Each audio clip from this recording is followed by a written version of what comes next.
नमो नमः सर्वेभ्यः। वागर्थ विवशं प्रक्तो वागर्थ प्रतिपत्तये जगतः पितरो वंदे पार्वती परमेश्वरः। नमस्कार मारा वाला विद्यार्थी मित्रों, श्री सत्यप्रकाश विद्यापीठ द्वारा आयोजित ऑनलाइन शिक्षण में आप सौનું हार्दिक स्वागत है। आजनो लेक्चर આપણે ભણીશું સંસ્કૃત ધોરણ 10 અને એ સંસ્કૃતમાં પાઠ નંબર 9, જે પાઠનું નામ છે ચક્ષુષ્માન અંધ એવ। ચક્ષુ હોવા છતાં એ માણસ એ મનુષ્ય આંધળો જ છે। એ વાત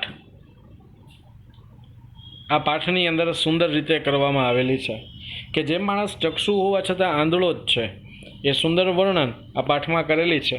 જોઈએ એવ શબ્દનો અર્થ થશે। પહેલાં આપણે શબ્દ અર્થ ઉપર ધ્યાન આપશું। ચક્ષુષ્માન ચક્ષુ હોવા છતાં, અંધ એટલે આંધળો, એવ એટલે જ, ચક્ષુ હોવા છતાં આંધળો જ છે।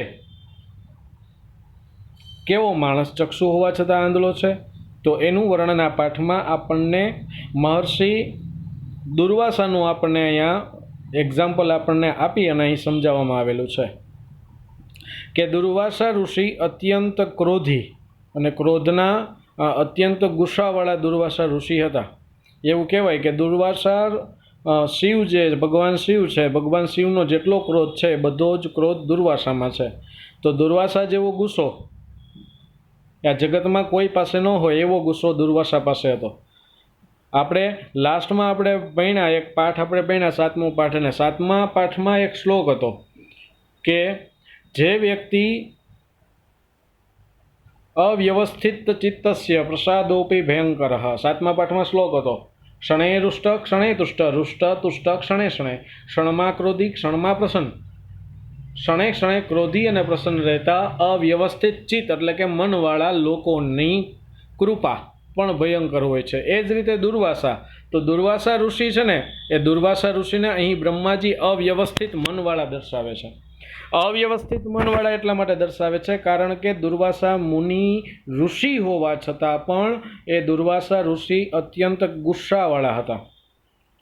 ધોરણ 12 સાયન્સમાં એક સુંદર મજાનો પાઠ છે અને એ પાઠની અંદર એવું કહેવામાં આવેલું છે કે ઋષિઓનો સ્વભાવ કેવો છે? તો કે ક્ષમાદાનમ હિ ઋષિ પરંપરા। ઋષિઓની પરંપરા શું છે? તો કે માત્ર ને માત્ર કોઈને, કોઈ પણ વ્યક્તિને, કોઈ પણ જીવને ક્ષમા આપવી એ ઋષિ મુનિઓની એક પરંપરા છે, એક પ્રણાલી છે। પણ અહીં દુર્વાસા ઋષિમાં એવું કંઈ છે નહીં। દુર્વાસા ઋષિ એનાથી વિપરીત અવસ્થામાં છે। દુર્વાસા ઋષિએ તો સ્વયં પાર્વતીને પણ શ્રાપ આપેલો।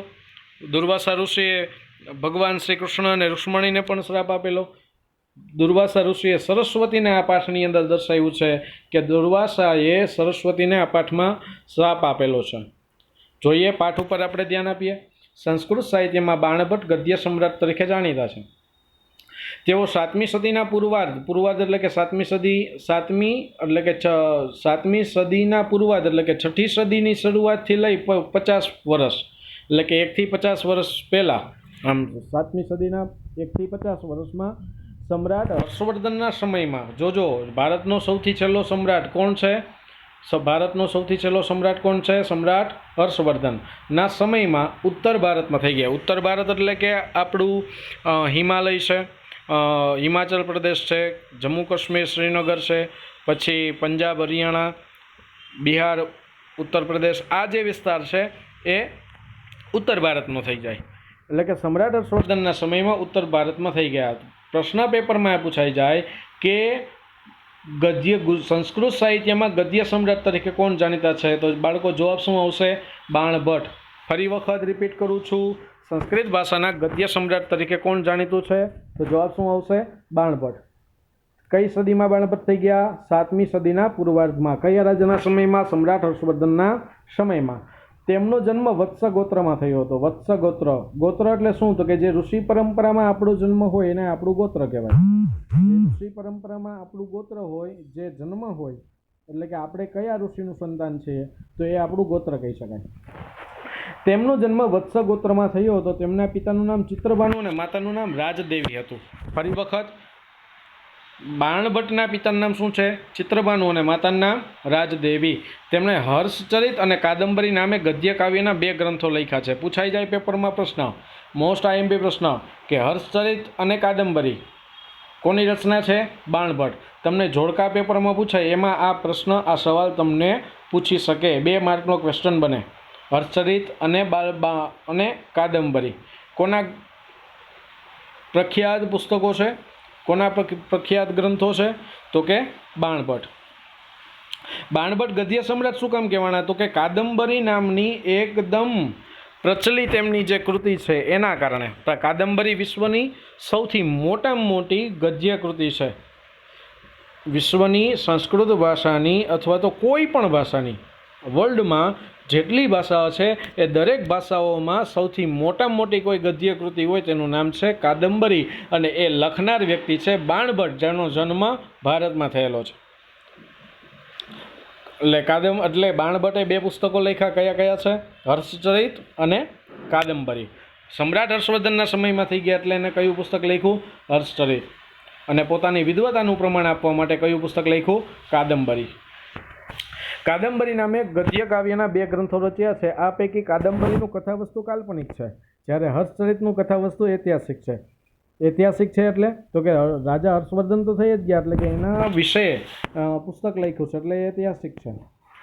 પોતાના સમકાલીન સમ્રાટ હર્ષવર્ધનના જીવનમાં કેટલાક પ્રસંગોનું હર્ષચરિતમાં નિરૂપણ કરવામાં આવ્યું છે. તેમાં કુલ 8 પ્રકરણો છે. હર્ષચરિતમાં કુલ કેટલા પ્રકરણો છે?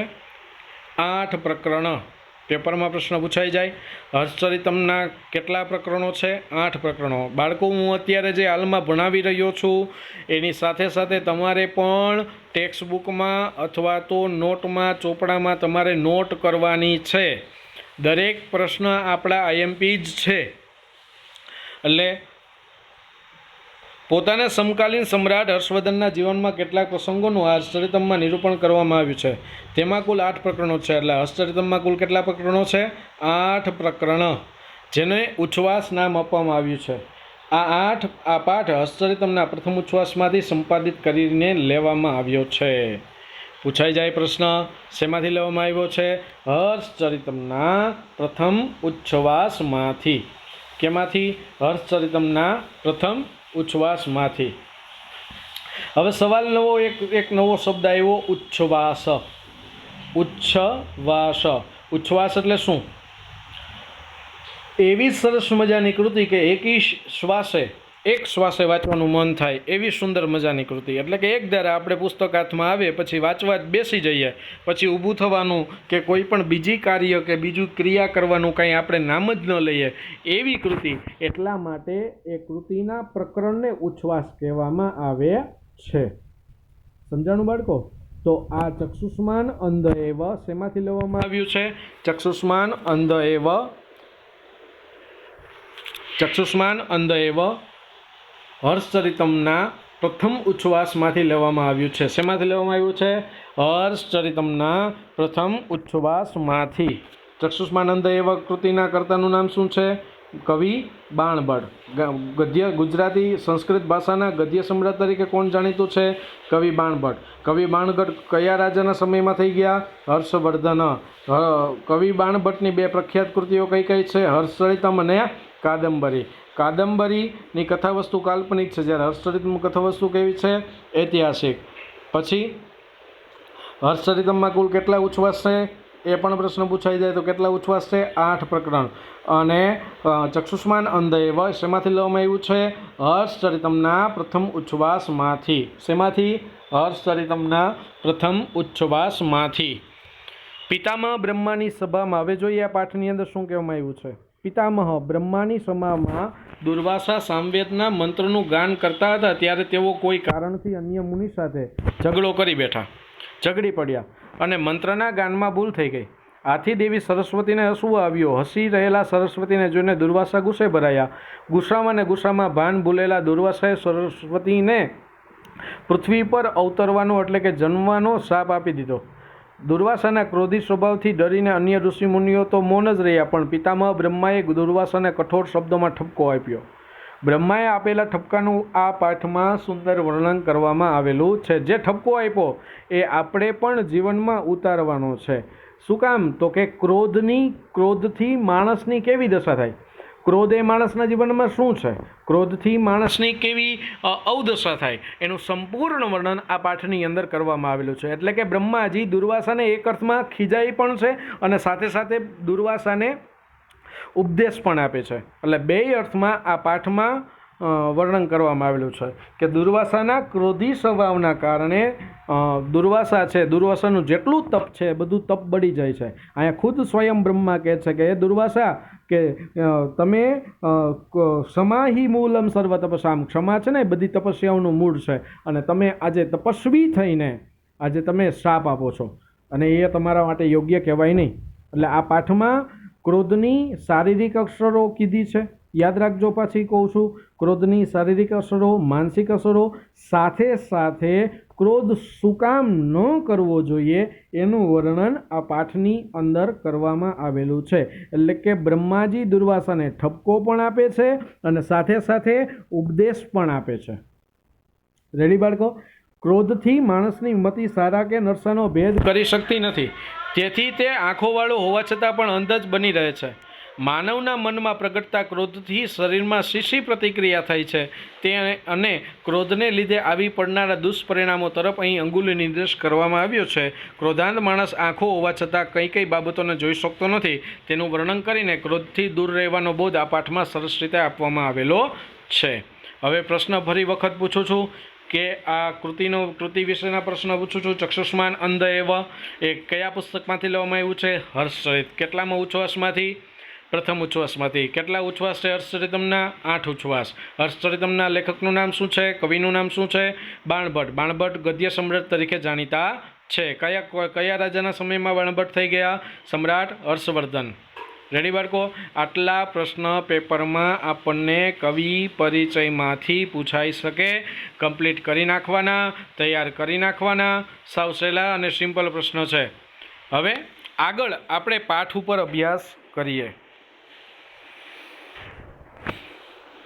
જોઈએ સૌ પ્રથમ પહેલાં અથ તામ તથા સપ્તામ સરસ્વતીમ. એક એક શબ્દ ઉપર બાળકો ધ્યાન આપજો. અથ તામ તથા સપ્તામ સરસ્વતીમ દૃષ્ટ્વા પિતામહો મંગલપટહેનૈવ સ્વરેણ આશા પૂરયન સુધીરમ દુર્વાસા સમમ ઉવાચ. અથ એટલે કે હવે. અથ શબ્દનો અર્થ શું થાય? તો કે હવે. અને ઇતિ શબ્દનો અર્થ થાય એમ અથવા તો પૂરું. અથ એટલે કે હવે, તામ એટલે કે તે, તથા તે પ્રમાણે, સપ્તામ શાપ પામેલી. હવે તથા તે પ્રમાણે, સપ્તામ એટલે કે શાપ પામેલી, સરસ્વતીમ દ્રષ્ટવા. સરસ્વતીમ એટલે સરસ્વતીને, દ્વિતીયા વિભક્તિ છે. કેટલી વિભક્તિ છે? કેટલામાં વિભક્તિ છે? દ્વિતીયા. સરસ્વતીમ દ્રષ્ટવા એટલે કે જોઈને. સંબંધક ભૂતકૃદંત આવ્યો બાળકો, જોજો. ત્વાયત્ય સંબંધક ભૂતકૃદંત છે. દ્રષ્ટવા એટલે કે જોઈને. પિતામહો, પિતામહ એ, પિતામહો એટલે પિતામહ એ. મંગલપટહેનૈવ મંગળકારી, હેનૈવ પટહ પ્લસ એવ. પટહ શબ્દનો અર્થ થાય નગારા સમાન. પટહ શબ્દનો અર્થ શું થાય? નગારું. મંગલપટહેનૈવ મંગળકારી નગારા સમાન. સ્વરેણ સ્વરથી. સ્વરેણ સ્વરથી એટલે કે અહીંયા તૃતીય વિભક્તિ છે. રામેણ સ્વરેણ. સ્વરેણ સ્વરથી. આશા પૂરયન. આશા શબ્દનો અર્થ થાય દિશા. પૂરયન પૂરી દેતા, દિશાઓને ભરી દેતા. સુધીરમ ગંભીરતાપૂર્વક, ધીરજપૂર્વક. દુર્વાસા સમમ ઉવાચ. દુર્વાસા સમમ એટલે કે દુર્વાસાને. ઉવાચ એટલે કે કહ્યું અથવા તો દુર્વાસાને બોલ્યા. હવે તથા તે પ્રમાણે, હવે તે પ્રમાણે તથા શાપ પામેલી સરસ્વતીને જોઈને પિતામહએ મંગલપટહેનૈવ મંગળકારી નગારા સમાન સ્વરેણ સ્વરથી. આશા પૂરયન દિશાઓને ભરી દેતા. સુધીરમ ગંભીરતાપૂર્વક. દુર્વાસા સમમ દુર્વાસાને. ઉવાચ એટલે કહ્યું.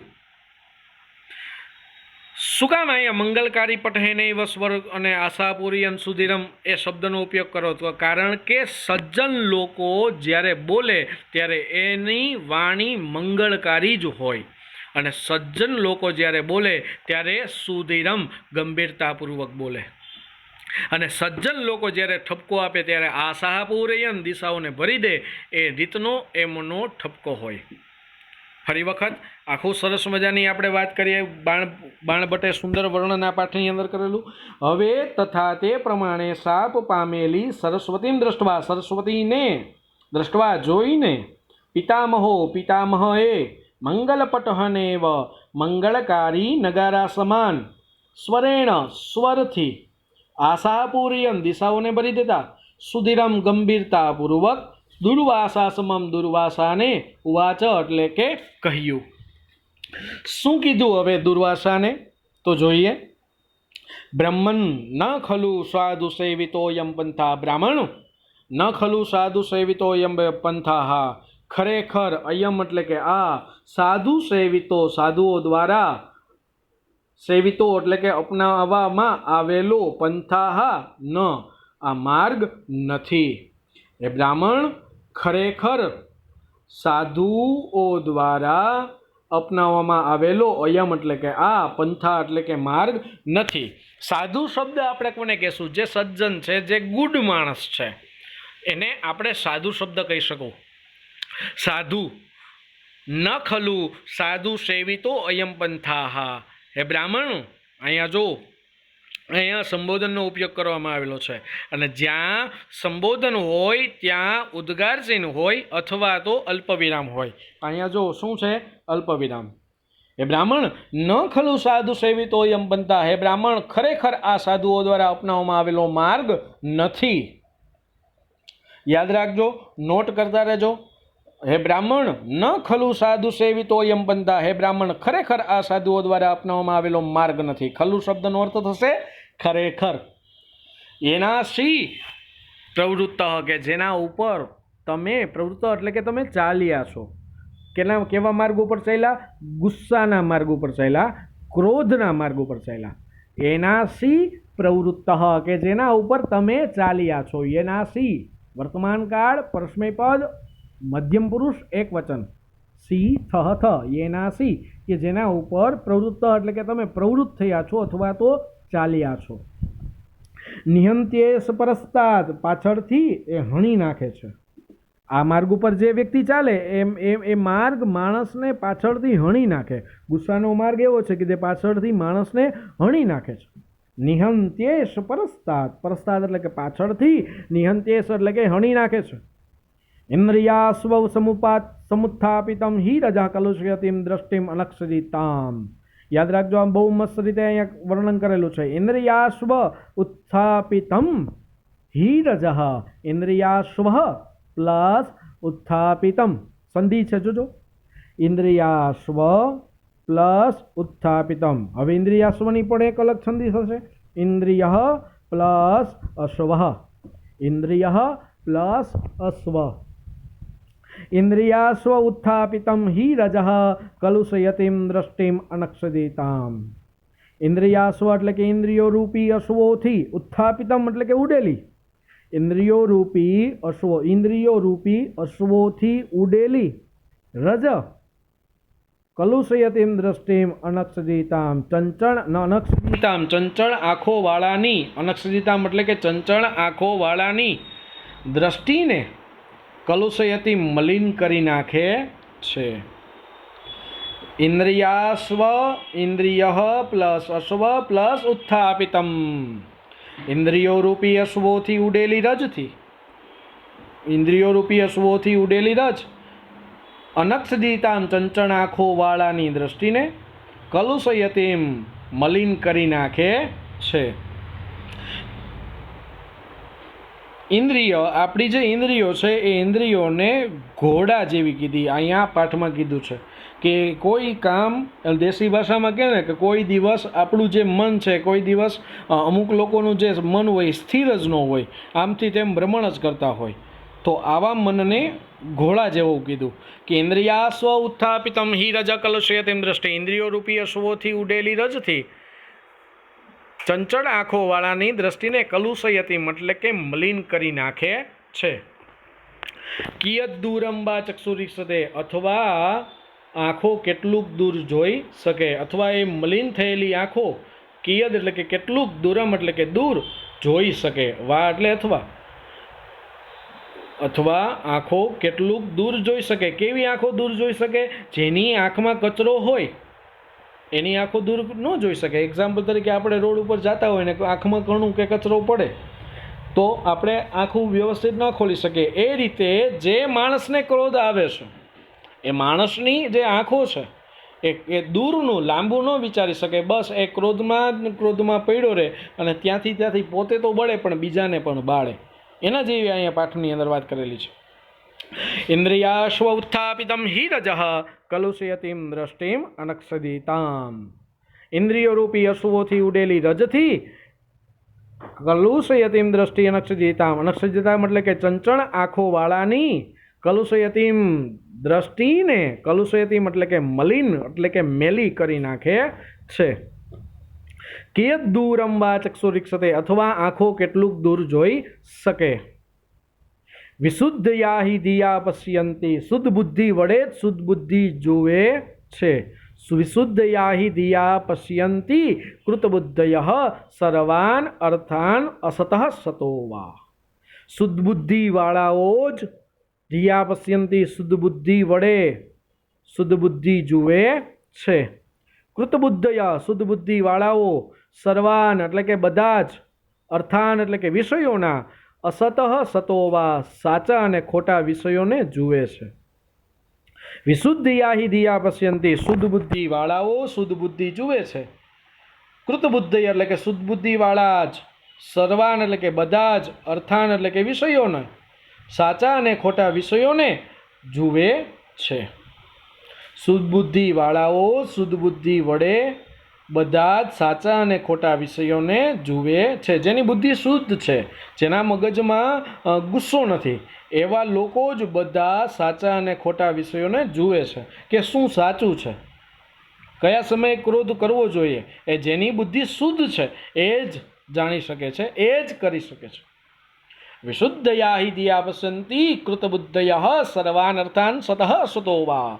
વિશુદ્ધયા હિ ધિયા પશ્યંતી, શુદ્ધ બુદ્ધિ વાળાઓ જ શુદ્ધ બુદ્ધિ વડે સર્વાન બધા જ, અર્થાન વિષયોના, સતઃ અસતો વા સત એટલે કે સાચા અને ખોટા વિષયોને જુએ છે. નિસર્ગ વિરોધિની ચ યમ પય પાવકયોર ઇવ ધર્મ ક્રોધયો એકત્ર વૃત્તિ. પેપરમાં એમ પ્રશ્ન પૂછાઈ જશે, ધર્મ ક્રોધયો કશ્ય વૃત્તિ? કોના જેવી વૃત્તિ છે ધર્મ ક્રોધ? તો હવે કીધું નિસર્ગ વિરોધિની. નિસર્ગ શબ્દનો બાળકો અર્થ થશે પ્રકૃતિ. શું અર્થ થશે? પ્રકૃતિ. નિસર્ગ વિરોધિની ચ અયમ પય પાવકયો ઇવ ધર્મ ક્રોધયો રેવ એકત્ર વૃત્તિ. નિસર્ગ વિરોધિની, પ્રકૃતિના વિરોધીની જેમ, અયમ એટલે કે આ, પય પાવકયોર ઇવ પાણી, પાવક એટલે અગ્નિ, પય એટલે પાણી, પાણી અને અગ્નિની જેમ, ધર્મ ક્રોધયો ધર્મ અને ક્રોધની એકત્ર વૃત્તિ સમાન વૃત્તિ છે. જેમ પ્રકૃતિના વિરોધીની જેમ પાણી અને અગ્નિની માફક ધર્મ અને ક્રોધની સમાન વૃત્તિ છે, સમાન કાર્ય છે. જેમ પ્રકૃતિના વિરોધી કોને કહી શકાય? પ્રકૃતિના વિરોધી કોને શકાય? તો કે આકાશ અને પૃથ્વી કોઈ દિવસ ભેગા ન થાય તો એ પ્રકૃતિના વિરોધી છે. સૂર્ય કોઈ દિવસ ઉત્તરમાં નહીં ઉગે. શું કામ? તો કે એ પ્રકૃતિની વિરુદ્ધ દિશા છે. તો એ જ રીતે જે વ્યક્તિ ધર્મ કાર્ય કરે છે એ વ્યક્તિ ક્રોધ કરી શકે નહીં. કોની જેમ? તો કે પ્રકૃતિના વિરોધીની જેમ. અહીંયા આપણને એક્ઝામ્પલ આપ્યું, કોનું? તો કે પાણી અને અગ્નિની માફક. પાણી અને અગ્નિ બંને એકબીજાના વિરોધી છે. જ્યાં અગ્નિ હોય ત્યાં પાણી ન હોય, જ્યાં પાણી હોય ત્યાં અગ્નિ ન હોય. નિસર્ગ વિરોધિની ચ અયમ પય પાવકયોર ઇવ ધર્મ ક્રોધયો એકત્ર વૃત્તિ. પ્રકૃતિના વિરોધીની જેમ આ પાણી અને અગ્નિની માફક ધર્મ અને ક્રોધની સમાન વૃત્તિ છે, એટલે કે પ્રવૃત્તિ છે. આલોકમ પહાય કથમ તમસી નિમજ્જસી. આલોકમ પહાય પ્રકાશને છોડીને, કથમ તમે કેમ, તમસી એટલે કે અંધકારમાં, નિમજ્જસી એટલે કે ડૂબી રહ્યા છો. પ્રકાશને છોડીને તમે કેમ અંધકારમાં ડૂબી રહ્યા છો? કારણ ક્ષમા હિ મૂલમ સર્વ તપસામ. ક્ષમા જ બધી તપસ્યાઓનું મૂળ છે. જો અહીંયા ઉપદેશ આપે છે, સાથે સાથે ઠપકો પણ આપે છે, ઉપદેશ સાથે સાથે ઠપકો આપે છે. ક્ષમા હિ મૂલમ સર્વ તપસામ, ક્ષમા જ બધી તપસ્યાઓનું મૂળ છે. પરદોષ દર્શન દક્ષા દૃષ્ટિરીવ કુપિતા બુદ્ધિ ન તે આત્મદોષમ પશ્યતે. પરદોષ દર્શન દક્ષા, બીજાના દોષને જોવામાં દક્ષા એટલે કે નિપુણ, દક્ષ એટલે નિપુણ, બીજાના દોષને જોવામાં નિપુણ, દ્રષ્ટિરીવ દ્રષ્ટિની માફક, કુપિતા બુદ્ધિ ક્રોધિત બુદ્ધિ, ન તે આત્મદોષમ પશ્યતિ પોતાના દોષને, આત્મદોષમ એટલે કે પોતાના દોષને, ન તે પશ્યતિ જોતા નથી. બીજાના દોષને જોવામાં નિપુણ દ્રષ્ટિની માફક, ક્રોધિત બુદ્ધિ, કુપિતા બુદ્ધિ એટલે કે ક્રોધિત બુદ્ધિ, ન તે આત્મદોષમ પશ્યતિ પોતાના દોષને ન પશ્યતિ જોતા નથી. ક્વ મહાતપો ભારવેવ દિક્તા ક્વ પુરો ભાગિત્વમ. ક્વ મહાતપો ભારવેવ દિક્તા, ક્યાં મહાન તપને વહન કરવાની શક્તિ, ક્વ પુરો ભાગિત્વમ ક્યાં બીજાના દોષોને જોવાની વૃત્તિ. ક્યાં મહાન તપને વહન કરવાની શક્તિ, ક્વ મહાતપો ભારવેવ દિક્તા ક્યાં મહાન તપને વહન કરવાની શક્તિ, અને ક્વ પુરો ભાગિત્વમ ક્યાં બીજાના દોષને જોવાની વૃત્તિ. અતિરોષણ ચક્ષુષ્માન અંધ એવ જનઃ.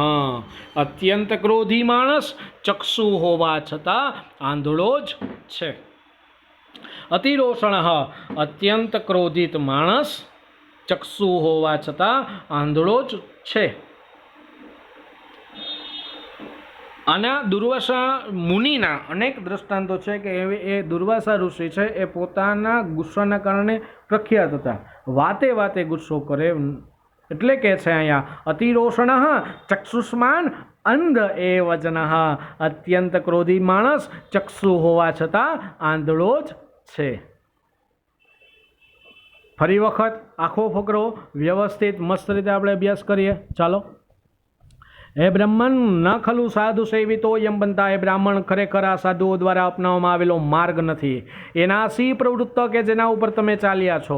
નિહંત્યે સપરસ્તાદ, એ પાછળથી હણી નાખે છે. ઇન્દ્રિયા સ્વ ઉત્થાપિતમ હિ રજઃ કલુષ્યતિમ દ્રષ્ટિમ નક્ષજીતામ.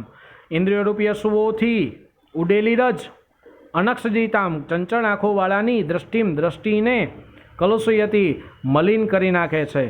કિયત દૂરમ વા ચક્ષુરીક્ષતે. વા એટલે કે અથવા આંખો કેટલુંક દૂર જોઈ શકે. વિશુદ્ધિયા ઇદિયા પશ્યંતી. શુદ્ધ બુદ્ધિવાળાઓ શુદ્ધ બુદ્ધિ વડે બધા જ સાચા અને ખોટા વિષયોને જુએ છે. સાચા અથવા ખોટા વિષયોને જુએ છે.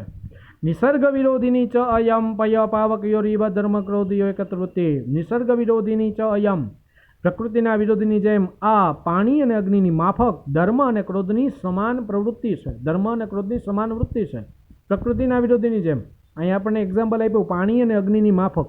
જેમ પાણી અને અગ્નિ એક જગ્યાએ ન શોભે, પાણી અને અગ્નિ એક જગ્યાએ ન રહી શકે, એ જ રીતે ધર્મ કાર્ય જે વ્યક્તિ કરતા હોય એનામાં ક્રોધ શોભે નહીં. એટલે કે છે કે ધર્મ ક્રોધ એકત્ર વૃત્તિ, ધર્મ અને ક્રોધની સમાન પ્રવૃત્તિ છે. આલોકમ પહાય કથમ તમસે નિજ્જતિ. પ્રકાશને છોડીને તમે કેમ અંધકારમાં ડૂબી રહ્યા છો. ક્ષમા હિ મૂલમ સર્વ તપસામ. બધી જ તપસ્યાઓનું મૂળ ક્ષમા છે. જેટલી આપણે તપસ્યા કરીએ એ બધી વ્યર્થ જાય જો આપણે ક્ષમા આપતા ન હોઈએ તો. ક્ષમા હિ મૂલમ સર્વ તપસામ. બધી જ તપસ્યાઓનું મૂળ ક્ષમા છે. પરદોષ દર્શન દક્ષા દૃષ્ટિરેવ કવિતા બુદ્ધિ ન તે આત્મદોષમ દશ્યતિ. પરદોષ દર્શન દક્ષા, બીજાના દોષને જોવામાં દક્ષા એટલે કે નિપુણ, દ્રષ્ટિ ઇવ દ્રષ્ટિની માફક, કુપિતા બુદ્ધિ ક્રોધિત બુદ્ધિ, ન તે આત્મદોષમ પશ્યતિ પોતાના દોષને પશ્યતિ જોતો નથી. આત્મદોષમ દ્વિતીય વિભક્તિ છે બાળકો. બીજાના દોષને જોવામાં નિપુણ દ્રષ્ટિની માફક, કુપિતા બુદ્ધિ ક્રોધિત બુદ્ધિ, ન તે આત્મદોષમ પશ્યતિ પોતાના દોષને પશ્યતિ જોતો નથી. ક્વ મહાતપો ભારવેવ દિક્તા ક્યાં મહાન તપને વહન કરવાની શક્તિ, ક્વ પુરો ભાગિત્વમ કે આ બીજાના દોષોને જોવાની વૃત્તિ. દુર્વાસા ઋષિ હતા કે તમે તપ કરો ને, તમે બીજાના દોષ શું કામ જોવો છો, એવું કહે છે. ક્વ મહાતપો ભારવેવ દિક્તા ક્યાં મહાન તપને વહન કરવાની એટલે કે મહાન તપને ગ્રહણ કરવાની શક્તિ, પુરોભાગિત્વમ કે આ બીજાના દોષોને જોવાની વૃત્તિ. અતિરોષણ ચક્ષુષ્માન અંધેવ જન, અત્યંત ક્રોધી જન એટલે કે માણસ, ચક્ષુષ્માન અંધેવ ચક્ષુ હોવા છતાં આંધળો જ છે. હવે આગળનો ફકરો આપણે જોઈએ. નહીં કોપ કલુષિતા વિમૃશતિ મતિ કર્તવ્યમ અકર્તવ્યમ વા. હવે અહીંયા ક્રોધની શારીરિક અસરો કીધી. અહીંયા બ્રહ્માજી આગળ છે એ ઉપદેશ આપેલો છે કે ક્રોધ શું કામ કરવો જોઈએ, શું કામ ન કરવો જોઈએ. શુદ્ધ બુદ્ધિવાળાઓ જ શુદ્ધ બુદ્ધિ જોવે છે, અને જે વ્યક્તિ ક્રોધ કરે છે એ આંખો હોવા છતાં આંધળો છે, એ પ્રકૃતિના વિરોધીની જેમ છે. તમે ધર્મ કાર્ય કરવા માટે તમારો જન્મ થયો છે, અને તમે બીજાના દોષોને તમે જુઓ છો, અને ધર્મની સાથે તમારી અંદર ક્રોધ શોભતો નથી. કારણ તો કે ક્ષમાઈ મૂલંબર સર્વ તપસ્યા, બધી જ તપસ્યાઓનું મૂળ ક્ષમા છે. એ વાત આપણને અહીંયા કીધી છે. કોણ કહે છે આ બધી વાત? બ્રહ્મા. કોને કહે છે? દુર્વાસાને. શું કામ દુર્વાસાને કહે છે? સામવેદના મંત્રનું ગાન જ્યારે ઋષિમુનિઓ જ્યારે કરતા હોય છે, ત્યારે સામવેદના મંત્રના ગાયનમાં ભૂલ પડે છે એ ઋષિમુનિઓ દ્વારા. એ સમયે એ ઋષિમુનિઓને દુર્વાસા ઠપકો આપે છે. જ્યારે દુર્વાસા ઠપકો આપતા જ્યારે એકદમ ગુસ્સે થઈ જાય છે, ત્યારે એ દુર્વાસાને જોઈ સરસ્વતીને હસવું આવે છે. આ હસતા સરસ્વતીને જોઈ દુર્વાસા સરસ્વતીને પૃથ્વી ઉપર અવતરવાનો, જન્મવાનો શ્રાપ આપી દે છે. આ જોઈ બ્રહ્મા દુર્વાસાને ઠપકો આપે છે. આ પેપરમાં તમને પ્રશ્ન પૂછાશે, હમણાં સ્વાધ્યાય આપણે સોલ્વ કરશું ત્યારે આવશે. જોઈએ આગળ. નહીં. હવે શારીરિક અસરો આવી છે કે ક્રોધથી માણસની કેવી શારીરિક અસરો માણસમાં થાય. નહીં કોપ કલુષિતા વિમૃશતિ મતિ કર્તવ્યમ અકર્તવ્યમ વા. નહીં કોપ કલુષિતા, કોપથી કલુષિત એટલે કે મલિન થયેલી, મતિ એટલે કે બુદ્ધિ, વિમૃશતિ નહીં કર્તવ્યમ અકર્તવ્યમ વા. જોજો સંસ્કૃતમાં ક્યારેય પણ એવી એક આશા ન રાખવી કે કર્તા, કર્મ અને ક્રિયાપદ એક લાઇનમાં જ હોય. ગુજરાતી, હિન્દી, ઉર્દુ, મરાઠી, ઇંગ્લિશ આ બધી ભાષામાં હજી આપણે ગોઠવણી હોઈ શકે, પણ સંસ્કૃતમાં કોઈ દિવસ હોઈ શકે જ નહીં. સંસ્કૃતમાં એવી એક પણ જાતની આશા રાખવી જ નહીં. એટલે નહીં કોપ કલુષિતા વિમૃશતિ મતિ કર્તવ્યમ અકર્તવ્યમ વા. ક્રોધથી મલિન થયેલી બુદ્ધિ કર્તવ્ય અને અકર્તવ્યને જાણી શકતી નથી. નહીં કોપ કલુષિતા વિમૃશતિ મતિ અકર્તવ્યમ કર્તવ્યમ અકર્તવ્યમ વા. કોપ કલુષિતા મતિ, જોજો, કોપ કલુષિતા મતિ કર્તવ્યમ વા કર્તવ્યમ વિમૃશતિ નહીં.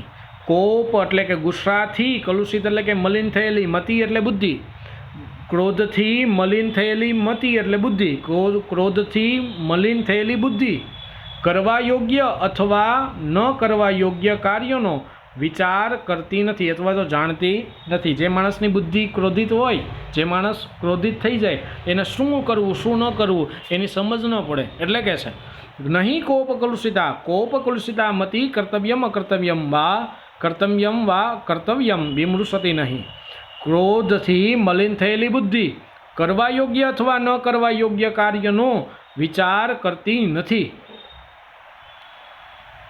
કુપિતસ્ય પ્રથમ અંધકારી ભવતી વિદ્યા. ગુસ્સે થયેલાની પહેલા અંધકારી ભવતી વિદ્યા. વિદ્યા અંધકારી ભવતી. ગુસ્સે થયેલાની પહેલા વિદ્યા નાશ પામે છે, વિદ્યા નાશ થાય છે. જે માણસ ગુસ્સો કરે એની સૌપ્રથમ પહેલાં શું નાશ થાય? એની વિદ્યા નાશ પામે. તતો ભ્રુકુટી, ત્યારબાદ એની ભ્રમરમાં ફરક પડે છે. ગુસ્સે થયેલાની પહેલાં વિદ્યા નાશ પામે છે, તતો ભ્રુકુટી, ત્યારબાદ એની ભ્રમરમાં ફરક પડે છે. આદો ઇન્દ્રિયાણી રાગ સમાસ્કંદંતી ચરમમ ચક્ષુ. આદો એટલે કે શરૂઆતમાં, ઇન્દ્રિયાણી એટલે કે ઇન્દ્રિયો ઉપર, રાગ એટલે કે આસક્તિઓ, સમાસ્કંદંતી એટલે કે આક્રમણ કરે છે. ચરમમ ચક્ષુ, ત્યારબાદ ચક્ષુમાં ફરક પડે છે, આંખોમાં ફરક પડે છે. શરૂઆતમાં ઇન્દ્રિયો ઉપર આસક્તિઓ આક્રમણ કરે છે, ચરમમ ચક્ષુ, ત્યારબાદ આંખોમાં ફરક પડે છે. આંખોમાં ફરક પડે એટલે માણસ જ્યારે ગુસ્સોએ ભરાય ત્યારે એ માણસની જે આંખો છે એકદમ લાલચોળ થઈ જાય. આદો ઇન્દ્રિયાણી રાગ ક્ષમાસ્કંદંતી, શરૂઆતમાં ઇન્દ્રિયો ઉપર આસક્તિઓ ક્ષમાસ્કંદંતી આક્રમણ કરે છે. ચરમમ ચક્ષુહુ, ત્યારબાદ ચક્ષુમાં ફરક પડે છે, આંખોમાં ફરક પડે છે. પછી આરંભે તપો ગલતી, શરૂઆતમાં તપ ગળે છે, એટલે કે જેટલું તપ કર્યું હોય એ બધું તપ નાશ પામે છે. આરંભે તપો ગલતી, શરૂઆતમાં તપ ગળે છે. પશ્ચાત સ્વેદ સલિલમ, ત્યારબાદ પરસેવો છૂટી જાય છે. પશ્ચાત સ્વેદ સલિલમ, સ્વેદ એટલે પરસેવો, સલિલમ એટલે કે છૂટી જાય છે. માણસ વધારે આમ ગુસ્સે થાય એમ કે ને કે તું તો બહુ ગરમ થાય છે. ગરમ થાય એટલે ગુસ્સામાં માણસ ગરમી પકડી જાય, ગરમ થઈ જાય, આખું શરીર એનું ગરમ થઈ જાય. એટલે જો આંખો લાલચોળ થઈ જાય, ભ્રમર એટલે કે આપણી જે કપાળ હોય એ કપાળમાં કરસલીઓ આમ થઈ જાય, આંખોના ડોળા ઊંચા થઈ જાય, પછી શરીરમાં પરસેવો વળવા માંડે. આરંભે તપો ગલતી, શરૂઆતમાં તપ ગળે છે. પશ્ચાત સ્વેદ સલિલમ, ત્યારબાદ પરસેવો છૂટે છે. પૂર્વમ અયશ સ્ફુરતિ, પહેલા અપયશ પ્રાપ્ત થાય છે.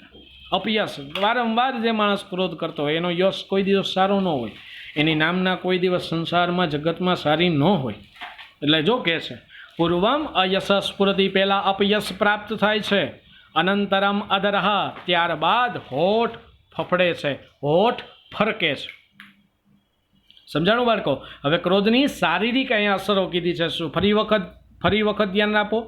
નહીં કોપ કલુષિતા વિમૃશતિ મતિ કર્તવ્યમ કર્તવ્યમ બા, કોપ કલુષિતા મતિ કર્તવ્યમ બા કર્તવ્યમ, કર્તવ્યમ વા અકર્તવ્યમ નહીં વિમૃશતિ, ક્રોધથી મલિન થયેલાની મતિ એટલે કે બુદ્ધિ કરવા યોગ્ય અથવા ન કરવા યોગ્ય કાર્યનો વિચાર કરતી નથી. કુપિતસ્ય પ્રથમ મંદકારી ભવતી વિદ્યા, ગુસ્સે થયેલાની પહેલા વિદ્યા નાશ થાય છે. તતો ભ્રુકુટી, ત્યારબાદ ભ્રુકુટી એટલે કે ભ્રમરમાં ફરક પડે છે. આદૌ ઇન્દ્રિયાણી રાગ સમાસ્કંદંતી, આદૌ એટલે કે શરૂઆતમાં, ઇન્દ્રિયાણી એટલે કે ઇન્દ્રિયો ઉપર, રાગ એટલે કે આસક્તિઓ. માણસને ગુસ્સો ક્યારે આવે? હવે આ આસક્તિ સાથે આપણે જોઈએ. માણસને ગુસ્સો ક્યારે આવે? જ્યારે માણસની ઈચ્છા પૂરી ન થાય, ઈચ્છા પૂર્તિ ન થાય ત્યારે માણસને ગુસ્સો આવે. આદો ઇન્દ્રિયાણી રાગ ક્ષમાસ્કંદંતી, શરૂઆતમાં ઇન્દ્રિયો ઉપર આસક્તિઓ ક્ષમાસ્કંદંતી આક્રમણ કરે છે. ચરમમ ચક્ષુ, ત્યારબાદ આંખોમાં ફરક પડે છે. આરંભે તપોગલતી, શરૂઆતમાં તપ ગળે છે. પશ્ચાત સ્વેદ સલિલમ, ત્યાર પછી પરસેવો છૂટી જાય છે. પૂર્વમ અયશ સ્ફુરતિ, પહેલાં અપયશ પ્રાપ્ત થાય છે, પહેલાં અપયશ ફૂટે છે. અનંતરમ અધરહ, ત્યારબાદ હોઠ ફફડે છે. હવે ઠપકો આપે છે. શું? શરૂઆતમાં કીધું કે ગુસ્સો શું કામ કરવો, શું કામ ન કરવો જોઈએ, ગુસ્સો શું છે. પછી બીજા ફકરામાં શું કીધું? તો કે એવું કીધું કે શારીરિક અસરો કીધી. હવે ઠપકો આપે છે. કથમ લોક વિનાશાય તે વિષપાદપસ્યેવ જટાવલ્કલાની જાતાની, લોક વિનાશાય, લોકોના વિનાશ માટે, તે તમારા, વિષપાદપસ્યેવ, ઝેરના ઝાડ જેવા, જટાવલ્કલાની, જટા અને વલ્કલ વસ્ત્ર, કથમ એટલે કે કેમ, જાતાની એટલે કે લાગી રહ્યા છે. જટા એટલે કે ઋષિમુનિઓ જે વસ્ત્ર પહેરે ને જટા, એને જટા હોય ને વલ્કલ વસ્ત્ર એટલે કે વનમાં જે વસ્ત્ર પહેરવાના હોય એને વલ્કલ વસ્ત્ર કહેવાય. ધોતી હોય, ખેસ હોય, પછી રુદ્રાક્ષની માળા હોય, તુલસીની માળા હોય, ફૂલની માળા હોય, હાથમાં ફૂલના બાજુબંધ હોય, આને વલ્કલ વસ્ત્ર કહેવાય. ભગવાન, એક્ઝામ્પલ તરીકે ભગવાન રામ જ્યારે વનમાં ગયા અને એ સમયે જે વસ્ત્રો પહેર્યા હતા એ વલ્કલ વસ્ત્ર કહેવાય. પછી પાંડવો જ્યારે વનમાં ગયા ત્યારે એમને જે વસ્ત્રો પહેર્યા હતા એ વસ્ત્રને વલ્કલ વસ્ત્ર કહેવાય. લોક વિનાશાય, લોકોના વિનાશ માટે, વિષપાદપસ્યૈવ, ઝેરના ઝાડ જેવા, જટા વલ્કલાની, જટા અને વલ્કલ વસ્ત્ર તમારા, કથમ કેમ, જાતાની લાગી રહ્યા છે. લોકોના વિનાશ માટે ઝેરના ઝાડ જેવા જટા અને વલ્કલ વસ્ત્ર કથમ જાતાની કેમ લાગી રહ્યા છે. અનુચિતા ખલુ અસ્ય મુનિવેશસ્ય હાર યસ્તિર એવ વૃત્તમુક્તા ચિત્તવૃત્તિ. ખલુ ખરેખર, અસ્ય એટલે કે આ, મુનિવેશસ્ય મુનિવેશની, હાર યસ્તિર એવ હારમાળા જેવી, વૃત્તમુક્તા સદાચાર રહિત, ચિત્તવૃત્તિ મનોની વૃત્તિ ખરેખર થઈ ગઈ છે. ખરેખર આ મુનિવેશની હારમાળા જેવી સદાચાર રહિત ચિત્તવૃત્તિ તમારા મનની વૃત્તિ અનુચિત લાગી રહી છે. ઉચિત અને અનુચિત. ઉચિત એટલે કે યોગ્ય, અનુચિત એટલે કે અયોગ્ય. ખરેખર આ મુનિવેશની હારમાળા જેવી સદાચાર રહિત આપના ચિત્તની વૃત્તિ, મનની વૃત્તિ અનુચિત થઈ ગઈ છે. શૈલુષૈવ વૃથા વસી કૃત્રિમમ ઉપમ શૂન્યેન ચેતસા તાપસકલ્પમ. શૈલુષૈવ, શૈલુષ શબ્દનો અર્થ થાય નટ. નટ એટલે કોને કહી શકાય? તો કે નાટકમાં જે રોલ પ્લે કરતા હોય, નાટકમાં જે લોકો પાત્ર ભજવતા હોય એ લોકોને નટ કહેવાય. શૈલુષ એવ, નટની જેમ. શૈલુષ ઇવ, નટની જેમ. વૃથા, નકામા. કૃત્રિમમ, કૃત્રિમ. ઉપમ શૂન્યેન, શાંતિ વિહોણા મનથી. ઉપમ શૂન્યેન ચેતસા, શાંતિ વિહોણા મનથી. તાપસકલ્પમ, તપસ્વીના વસ્ત્રને. વહસી એટલે કે વહન કરો છો. નટની જેમ, નકામા, કૃત્રિમ, શાંતિ વિહોણા મનથી. તાપસકલ્પમ, તપસ્વીના વેશને. વહસી એટલે કે વહન કરો છો. ફરી વખત, શૈલુષૈવ. તમે એવું અહીંયા બ્રહ્માજી દુર્વાસને એવું કહે છે કે તમે અત્યારે નટ જેવા લાગી રહ્યા છો. તમે જે કપડાં પહેર્યા છે એ તમે એ નટ જેમ નાટકમાં પોતાનો રોલ કરતો હોય એ રીતે એમના જે કપડાં હોય એ રીતે તમે લાગી રહ્યા છો. તમે સાચા સાધુ નથી. એવું એક અર્થમાં આવું બ્રહ્માજી દુર્વાસાને ખીજાય છે. શૈલુષૈવ વૃથા, નટની જેમ, નકામા, કૃત્રિમ. ઉપમ શૂન્યેન ચેતસા, શાંતિ વિહોણા મનથી. તાપસકલ્પમ, તપસ્વીના વેશને. વહસી એટલે કે તમે વહન કરો છો, ધારણ કરો છો. અલ્પમ અપી ન તે પશ્યામિ કુશલ જાતમ. હું તમારામાં થોડી પણ, અલ્પમ અપી ન પશ્યામિ કુશલ જાતમ, તે તમારામાં, અલ્પમ અપી, થોડી, અપી, અલ્પ પ્લસ અપી, તમારામાં થોડી પણ, કુશલ જાતમ, કુશળતા, ન તે પશ્યામિ, હું જોતો નથી. હું તમારામાં થોડી પણ કુશલ જાતમ, હું તમારામાં થોડી પણ કુશળતા જોતો નથી. ફરી વખત બાળકો, કથમ લોક વિનાશાય તે વિષપાદપસ્યૈવ જટાવલ્કલાની જાતાની. લોકોના વિનાશ માટે ઝેરના ઝાડ જેવા તમારા જટા અને વલ્કલ વસ્ત્ર કેમ લાગી રહ્યા છે? અનુચિતા ખલુ અસ્ય મુનિવેશસ્ય હારયુષ્ટેરીવ વૃત્તમુક્તા ચિત્તવૃત્તે. ખરેખર આ મુનિવેશની હારમાળા જેવી સદાચાર રહી આપની મનની વૃત્તિ અનુચિત થઈ ગઈ છે. શૈલુષૈવ વૃથા વસી કૃત્રિમમ ઉપશૂન્યેન તાપસકલ્પમ. નટની જેમ તમે નકામા, કૃત્રિમ રીતે, શાંતિ વિહોણા મનથી. તાપસકલ્પમ, તપસ્વીના વેશને વહન કરો છો. અલ્પમપી ન તે પશ્યામિ કુશલ જાતમ. હું તમારામાં થોડી પણ કુશળતાનો ગુણ જોતો નથી. કેમાં જ લેવામાં આવ્યું છે બાળકો? હર્ષરિતમના પ્રથમ ઉચ્છ્વાસમાંથી. આખો પાઠ વ્યવસ્થિત ધ્યાન આપજો. હવે તથા તે પ્રમાણે શાપ પામેલી સરસ્વતીને દ્રષ્ટવા એટલે કે જોઈને, મંગલપટહેને વ મંગલકારી નગારા સમાન સ્વરેણ, સ્વરથી દિશાઓને ભરી દેતા સુધીરમ ગંભીરતાપૂર્વક દુર્વાસા સમમુવાચ. દુર્વાસાને કહ્યું, એ બ્રાહ્મણ ન ખલું સાધુ શ્રેવિતો યમ બધા. બ્રાહ્મણ ખરેખર સાધુઓ દ્વારા અપનાવવામાં આવેલો માર્ગ નથી. એનાસી પ્રવૃત્ત કે જેના ઉપર તમે ચાલ્યા છો. નિહંત્ય સપ્રસ્તાદ, પાછળથી હણી નાખે છે. ઇન્દ્રિયાસુ ઉત્થાપિતમી રજ કલુષ્ય તેમ દ્રષ્ટિમ લક્ષજીતામ. ઇન્દ્રરૂપી અશુઓથી ઉડેલી રજથી અનક્ષજીતામ, ચંચળ આંખોવાળાની મનને કલુષ્યતીમ દ્રષ્ટિમ, મલિન કરી નાખે છે. કિયત દૂરમ વા ચક્ષુરીક્ષતે, અથવા આંખ કેટલું દૂર જોઈ શકે. વિશુદ્ધયા દિયા પશ્યંતિકૃત બુદ્ધયા સર્વાનર્થાન સતસતો વા. શુદ્ધ બુદ્ધિવાળાઓ શુદ્ધ બુદ્ધિ વડે બધા જ સાચા અને ખોટા વિષયોને જુએ છે. નિસર્ગ વિરોધીની ચયમ પય પાવકે રીવ ધર્મ ક્રોધયો એકત્ર વૃત્તિ. પ્રકૃતિના વિરોધીની જેમ પાણી અને અગ્નિની માફક ધર્મ અને ક્રોધની સમાન પ્રવૃત્તિ છે. આલોકમ બહાય કથમ તમસી નિમજ્જસી. આલોકમ બહાય, પ્રકાશને છોડીને કેમ તમે અંધકારમાં, તમસી એટલે કે અંધકારમાં, નિમજ્જસી એટલે કે ડૂબી રહ્યા છો. ક્ષમાહી મૂલમ સર્વદશામ. બધી તપસ્યાઓનું મૂળ ક્ષમા છે. પરદોષ દર્શન દક્ષા દૃષ્ટિ વક્પિતા બુદ્ધિ ન તે આત્મદોષમ પશ્યતે. બીજાના દોષને જોવામાં નિપુણ દ્રષ્ટિની માફક ક્રોધિત બુદ્ધિ ન તે આત્મદોષમ પશ્યતે. પોતાના જાતના દોષને જોતું નથી. ક્વા મહાતપો બાર વ્યવધિકતા કવો પૂરો ભાગીત્વમ. ક્યાં મહાન તપને વહન કરવાની શક્તિ, ક્યાં બીજાના દોષોને જોવાની વૃત્તિ. અતિરોષણ ચક્ષુષ્માન અંધ વજન. અત્યંત ક્રોધિત માણસ ચક્ષુ હોવા છતાં આંધળો જ છે. બીજો ફકરો ઝડપથી. નહીં કોપ કલુષિતા વિમૃષતી મતે કર્તવ્યમ અકર્તવ્ય બા. ક્રોધથી મલિત થયેલી બુદ્ધિ કરવા યોગ્ય અથવા ન કરવા યોગ્ય કાર્યનો વિચાર કરતી નથી. કુપિતસ્ય પ્રથમમ અંધકારી ભવતી વિદ્યા. ગુસ્સે થયેલાની પહેલાં વિદ્યા નાશ પામે છે. વિદ્યા એટલે જ્ઞાન નાશ પામે છે. તતો ભ્રુકુટી, ત્યારબાદ ભ્રમરમાં ફરક પડે છે.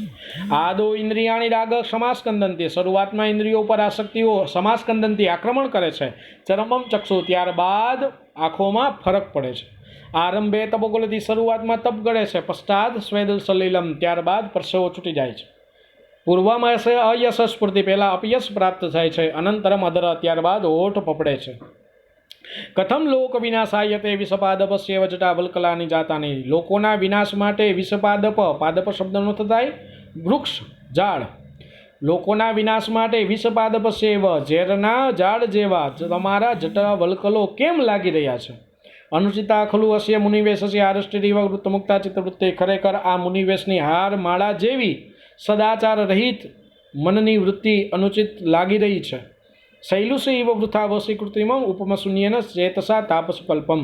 શૈલુષ એવ, નટની જેમ, વૃથા નકામા, કૃત્રિમ શાંતિ વિહોણા મનથી તાપસા કલ્પમ એટલે કે તપસ્વીના વેશને વહસી એટલે કે તમે વહન કરો છો. અલ્પમ બી ન તે પશ્યામી કુશલજાતમ. હું તમારામાં થોડો પણ ચતુરાઈનો અથવા શાણપણનો અથવા તો કુશળતાનો ગુણ જોતો નથી. કેમાંથી લેવામાં આવ્યું છે બાળકો? હર્ષચરિતમના પ્રથમ ઉચ્છ્વાસમાંથી. હવે આપણે ઝડપથી પ્રશ્ન સોલ્વ કરીએ. ઇન્દ્રિયાસ્વ ઉત્થાપિતમ હિરજ કલુષયતિ. કલુષયતિ ઇન્દ્રિયાસ્વ ઉત્થાપિતમ રજ કિમ કલુષયતિ. કોને મલિન કરી નાખે છે? દ્રષ્ટિને. દ્રષ્ટિમ. કુપિતા બુદ્ધિ કિમ ન પશ્યામી પશ્યતિ. કુપિતા બુદ્ધિ કિમ ન પશ્યતિ. આત્મદોષમ, પોતાના દોષને નથી જોતી ને. કુપિતસ્ય સ્વેદ સલિલમ પૂર્વમ કિમ ગલતી. ગુસ્સે થયેલાનો સ્વેદ સલિલાત પૂર્વમ, પરસેવો છૂટે એ પહેલાં શું ગળે છે? તો કે તપ. કુપિતસ્ય પૂર્વમ અયશ સ્ફુરતિ. સ્ફુરતિ.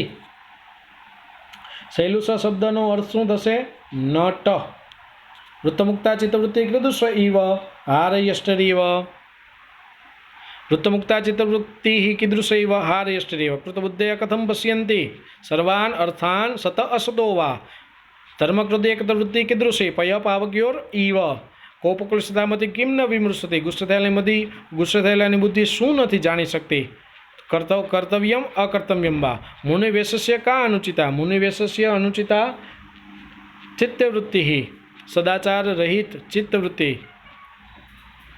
ક્રોધાંધસ્ય કિમ અંધકારી. ક્રોધાંધસ્ય અંધકારી ભવતી વિદ્યા. જ્ઞાન નાશ પામે છે. દુર્વાસા કીદૃશેન ચેતસા તાપસકલ્પમ વહતી. કેવા મનથી તપસ્વીના વેશને વહન કરે છે? ઉપમ શૂન્યેન ચેતસા. મંગલપટહેન એવ મંગળકારી નગારા સમાન. સાધુ મંગલપટને એવ. આ શબ્દનો સમાસ કર્મધારય છે અને પેપરમાં આ જ એક્ઝામમાં આપણને હમણાં પેપરમાં પૂછાણો હતો. સાધુ સેવિત, સાધુઓ દ્વારા સેવામાં આવેલો. સાધુઓ દ્વારા સેવામાં આવેલો એટલે કે તૃતીયા તત્પુરુષ. કૃતબુદ્ધય, શુદ્ધ બુદ્ધિ વાળાઓની એટલે કે અહીંયા તત્પુરુષ. કોપકલુષિતા, ગુસ્સાથી મલિન થયેલી બુદ્ધિ. ક્રોધ, ધર્મ ક્રોધીય, ધર્મ અને ક્રોધ દ્વંદ્વ. વિષપાદપ સેવ, ઝેરના ઝાડ જેવા એટલે કે અહીંયા તત્પુરુષ. સાધુ સેવિતો અયમ, સાધુ પ્લસ સેવિત પ્લસ અયમ. ચક્ષુ પ્લસ ઈક્ષતે, તતઃ પ્લસ ભ્રુકુટી, અંધ પ્લસ એવ. પિતામહ, પિતામહ. તો જવાબ શું આવશે ત્યાં? કહ. આરંભે કદા. કુપિતસ્ય કસ્ય. કુપિતા. કુપિતા કા. કુપિતા કીદૃશી બુદ્ધિ આત્મદોષમ ન પશ્યતિ. કીદૃશી બુદ્ધિ આત્મદોષમ ન પશ્યતિ. ક સુધીરમ ઉવાચ. આરંભે કદા તપો ગલતી. કુપિતસ્ય કસ્ય મતિ કર્તવ્ય કૃતમ વા ન વિમૃશતિ. કુપિતા કીદૃશી. બુદ્ધિ છે ને એ સ્ત્રીલિંગ છે એટલે અહીંયા કીદૃશી શબ્દ આવશે. કોને શાપ આપ્યો? સરસ્વતીને. શું કામ? સામવેદનું ગાન કરતા હતા ઋષિમુનિઓને ઠપકો દુર્વાસાએ આપ્યો અને એ ઠપકો આપતા દુર્વાસાને જોઈ સરસ્વતીને હસવું આવ્યું એટલા માટે સરસ્વતીને શાપ આપે છે. ધર્મ અને ક્રોધનું સાથે હોવું તે કોના સમાન છે? પાણી અને અગ્નિ માફક. બ્રહ્મ દુર્વાસાને નટ સાથે કેમ સરખાવે છે? બ્રહ્મા દુર્વાસાને નટ સાથે છે કેમ સરખાવે છે? તો કે નટ જેમ કૃત્રિમ શાંતિ વિહોણા મનથી અલગ અલગ કપડાં પહેરે, વસ્ત્ર પહેરે, એ રીતે તમે પણ શાંતિ વિહોણા મનથી તપસ્વીના વેશને તમે ધારણ કર્યા છે. દુર્વાસાના જટલ વલ્કલ કોના જેવા લાગી રહ્યા છે? નટ જેવા લાગી રહ્યા છે. શું કામ? તો કે શાંતિ વિહોણા મનથી જેમ નટ તપસ્વીના વેશને ધારણ કરે એ રીતે તમે કર્યા છે. બ્રહ્મા ક્ષમા અંગે શું કહે છે? સમાહિ મૂલમ સર્વ તપસ્યા, બધી તપસ્યાઓનું મૂળ ક્ષમા છે. ક્રોધની શારીરિક અસરો અને બ્રહ્માનો દુર્વાસાને ઠપકો. શારીરિક અસરો મેં તમને કીધી, આરંભે તપોગલતી પશ્ચાત સ્વે સલિલમ, જે બીજો ફકરો છે આખો. બ્રહ્માનો દુર્વાસાને ઠપકો, બ્રહ્માજી દુર્વાસાને જે ઠપકો આપે છે, જે ખીજાય છે, એ આખા પાઠમાં જે લખેલું છે આ લખવાનું છે. આરંભે, હવે જોડકા જોડીએ.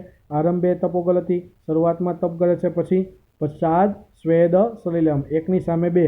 આદો ઇન્દ્રિયાણી રાગ સમાસ્કંદંતી, શરૂઆતમાં ઇન્દ્રિયો ઉપર આસક્તિઓ આક્રમણ કરે છે, પછી અનંતરમ અધર, ત્યારબાદ હોઠ ભડકે છે. પ્રથમમ અંધકારી ભવતી વિદ્યા, પહેલાં વિદ્યા નાશ પામે છે, પછી તતો ભ્રુકુટી, ત્યારબાદ ભ્રમરમાં ફરક પડે છે. 3ની સામે 5. પૂર્વમ અયશ સ્ફુરતી, પહેલાં અપયશ પ્રાપ્ત થાય છે. પશ્ચાત સ્વેદ સલિલમ, ત્યાર પછી પરસેવો છૂટી જાય છે. તો બાળકો, આજના લેક્ચરમાં આટલું જ. ફરી વખત આ જ રીતે, આ જ ઉત્સાહ સાથે સરસ રીતે આપણે આગળ આ જ રીતે અભ્યાસ કરતા જશું. મસ્ત રીતે મેં તમને આજે આખો પાઠ સમજાવ્યો છે. કાંઈ પણ છતાં પણ કાંઈ ક્વેશ્ચન રહી જતો હોય તો કહેજો. ફરી વખત આપણે આ જ રીતે આગળના પાઠનો આપણે અભ્યાસ કરીશું. ત્યાં સુધી બધા ઘરે રહો, સ્વસ્થ રહો અને રોજે રોજનું દૈનિક કાર્ય કરો. માતા પિતાની સેવા